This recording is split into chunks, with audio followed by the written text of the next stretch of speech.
What a pleasure. Absolutely delighted to be joined by ICMA-RC President and Chief Executive Officer Bob Schultz and the incoming CEO Lynne Ford. Both welcome. Thank you very much for joining us on this Sunday morning. So ICMA-RC has won several really impressive awards this year, hasn't it? So tell us a little bit about those and what you're most proud of. We have. I'm really proud of a couple of awards in particular. The first, and probably the one I'm most proud of, is we were designated by the Washington Post newspaper as one of the top workplaces in the Metro Washington area. And that results from a survey of our employees, so it's an employees telling us that we've got a really good corporate culture and that they like working at ICMA-RC. And the second award has to do with our technology. We were designated by CIO magazine as one of the companies that is one of the top 100 companies that have exhibited innovative use of technology, and they specifically cited our blend of both high-touch services as well as high-tech services to help people get ready for retirement. Each time we sit here, we talk about innovations and things that you're working on at ICMA-RC. So what is it this year? We're working on a new investment advisory program. We call it Guided Pathways, and we started a year ago as a pilot.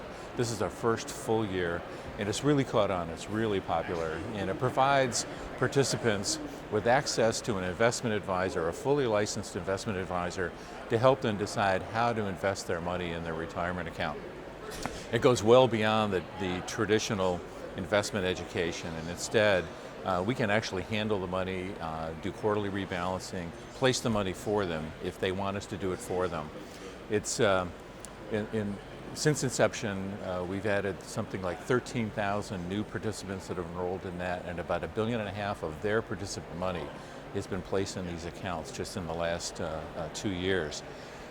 Employers love it because the employers have been asking us to provide investment advisory services to their employees for years now. And we finally have met that need. And then consultants like it because the consultants tell us we have the lowest fees in the industry, so they feel like people are getting their money's worth. And then finally participants like it because they're not really comfortable being their own chief investment officer. They need help, you know, and this provides help. The second thing that we're doing that's new is we've entered what's called the 403B retirement market. And that's a particular type of retirement plan that caters through school teachers primarily, K through 12 school teachers. It's been a market that has not been served well by the industry. We think that in many cases teachers have been taken advantage of. The fees are really high. The investments that they're offered are unsuitable, really. And we think we can make a big difference in that industry. And we just launched that program back in January of this year. And we've already run 10 school divisions, and we think we can really disrupt the industry and do something great for school teachers. So Bob, I can't believe this, but I hear you're retiring. I am, yeah.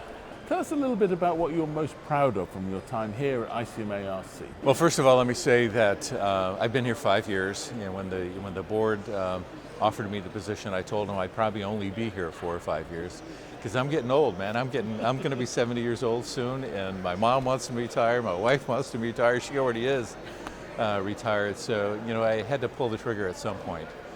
And I'm really proud of everything that our associates at ICMA have achieved with respect to technology, innovation, new business lines like the 403B and the guided pathways that I mentioned. And I was able to give the board a year's notice. They were able to do a very organized and careful search. They hired a search firm to assist them. They interviewed numerous great candidates, and I think they landed on a great leader here. And I'd like to introduce Lynne Ford. And Lynne, this is your first conference. Congratulations. Tell us a little bit about yourself and what attracted you to this job.